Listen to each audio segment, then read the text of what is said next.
Hello, and welcome to tonight's newscast on KGEM Network, home of us, the Crazy Gems. Tonight we'll be examining the inner workings of the fascinating country, Syria. We'll go over the government, the political parties, recent elections, and their relationship with the United States. We'll inform you about the environment and economy of the country, including the dangerous shortage of water and the abundance of black gold, which is allegedly causing a lot of contention between groups for control of the gold.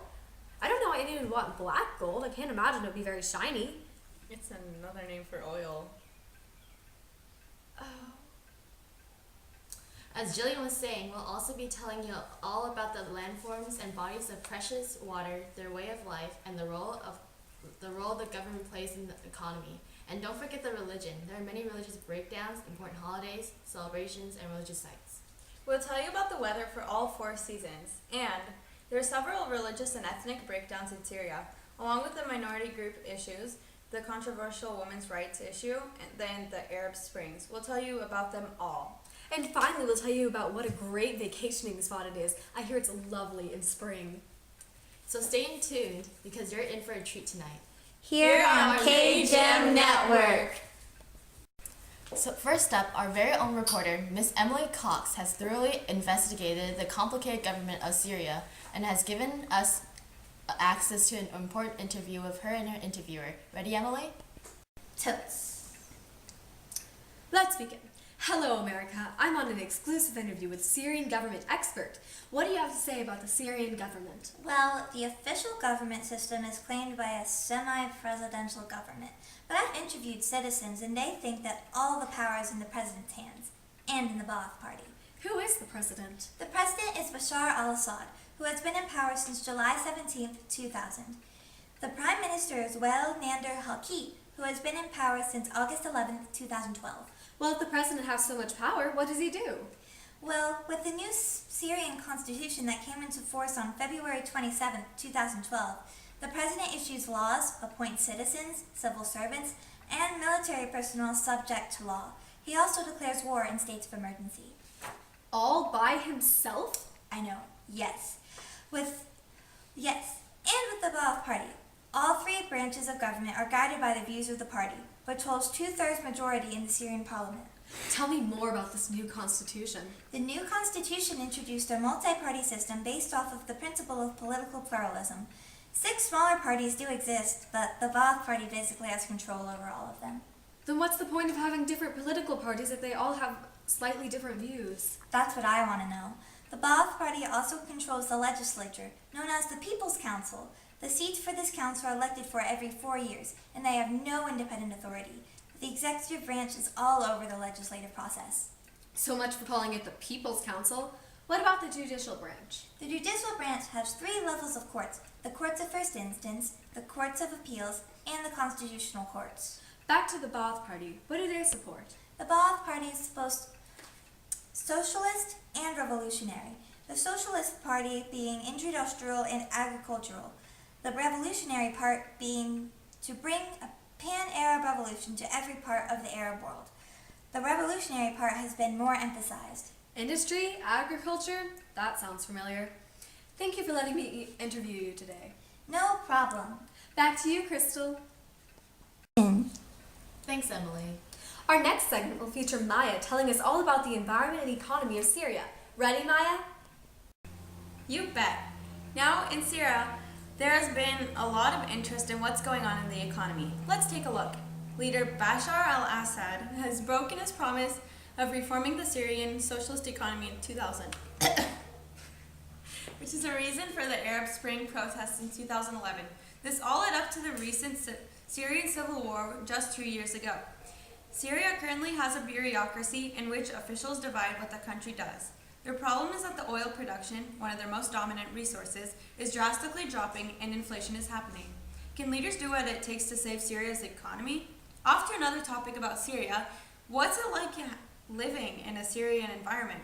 Well, the first things first. You'd see that most of the land is used for agriculture purposes like farming, livestock grazing, and cutting trees for firewood and construction. A problem is that when thick forests are being reduced for these reasons, soil erosion and desertification start to take over Syria. The soil is really, really bad for the environment. because the salinity of the soil causes $300 million worth of crops. About oil and its dominance in Syria and Southwest Asia, we have so much of it that the coastal waters are polluted from oil spills and human waste. And because of that, only 64% of the people in rural areas have pure water to use. This polluted water leads to the spread of diseases. So we really don't want to pollute the environment because there's 1.3 million tons of solid waste per year. Good news is that the United Nations have created the Arab Environmental Day, in which awareness to the environment is stressed to everyone.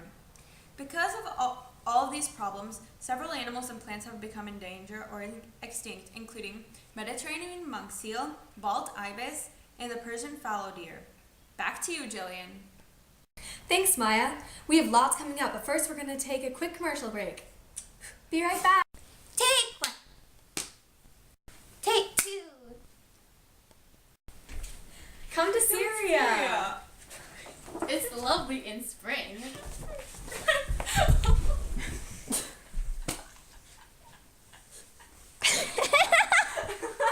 1, 2, 3. Come to Syria.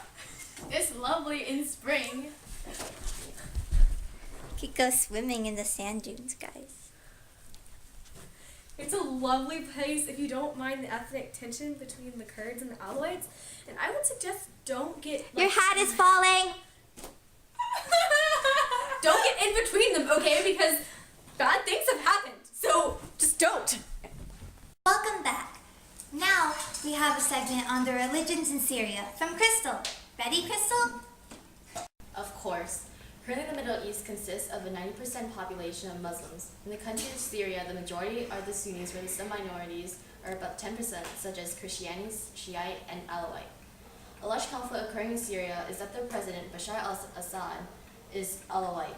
As a result, this causes a religious war in the region, including Syria. Some of the most important holidays celebrated in Syria are the Eid al-Adha and Ramadan. Eid al-Adha is a festival of sacrifice celebrating the people who surrendered animals, mostly sheep, which symbolizes where Abraham sacrificing God's son was unnecessary. The most religious holiday in this country is Ramadan. This holiday is a religious feast of the year where they are prohibited to eat or drink anything during the daylight hours. During these holidays, they eat different types of dishes, especially karala. Karala is a type of dish filled with beef. Although the Islamic law states that Muslims are disallowed to eat pork or any type of other meat. Many religious sites found in this region are the Dera Europos and the Great Mosque of Damascus. Dera Europos contains one of the oldest house churches ever found that still stands. However, the Great Mosque of Damascus is a sacred mosque that was made since 1000 BC, where it contains a shrine of John the Baptist and many special items as well. Back to you, Emily. Thanks, Crystal. Next up, we have a segment talking about human geography and current issues from Jillian. Ready, Jillian? Totally. Hello, everybody, and welcome to the current issues in human geography portion of the evening. I'm Jillian Britt, and I'll be guiding you through this segment. Let's talk about the main religious issues in Syria today. One of the biggest problems is sectarianism. Sectarianism is hatred between people of two denominations of the same religion. The main cause of the Syrian civil war was sectarianism between the Shiites and the Sunnis of the Islam religion. The main ethnic tension is between the Arabs and the Kurds. The Kurds have been oppressed by the Arabs that follow the Sunni denomination of Islam. The Kurds have taken up arms against the Sunni Arab regime. Other ethnic groups are Druze, Arab Christians, and Armenians. The leader of Syria, Bashar al-Assad, is an Alawite. Although Alawites only made up 12% of the population, they play a crucial part in the war because they boost al-Assad's regime. However, most of the power in Syria is in the hands of the Arab Sunnis. Alawites are discriminated against. Another area of interest and controversy in Syria are women's rights. Women are certainly not treated equally to men. For example, in Syria, if a man wants to divorce a woman, all he has to say is, I divorce, I divorce, I divorce. If a woman wants to divorce a man, however, she has to go to court and plead in front of a judge, and any children she has will be immediately placed in the ex-husband's care. Although women are allowed to have businesses and have jobs, they often don't have the education or experience to have them.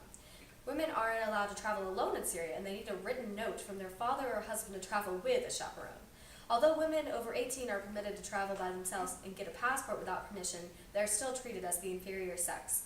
A prime aspect of this is if a man kills a woman to defend his honor, he will not be persecuted. This level That's is, outrageous. That is outrageous. Thank you, Emily.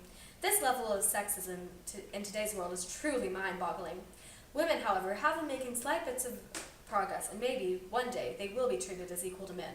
The Arab Spring was the name of the series of violent and non-violent revolutions in the Middle East. Back to you, Maya. Thanks, Jillian. Next up, we have Crystal with the weather. Ready, Crystal?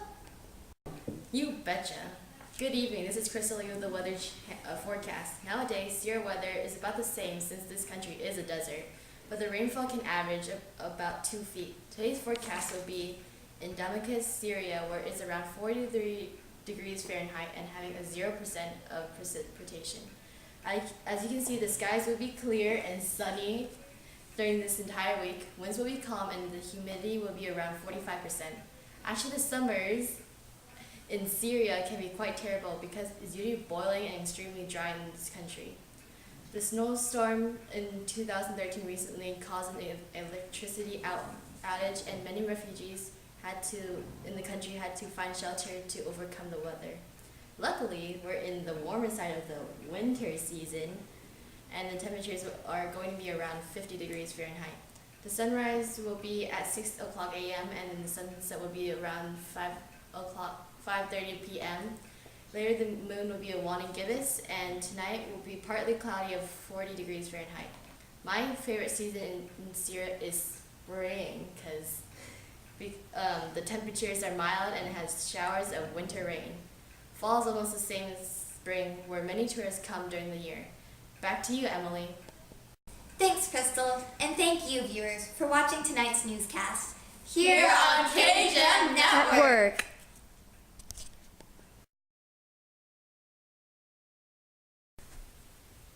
Action. You didn't press OK. I did. hear the thing. Well, it's recording. Okay, dang it. Of course, currently the Middle East consists of a 90% Muslim. Okay. Cut. Thanks, Crystal, and thank you, viewers, for watching tonight.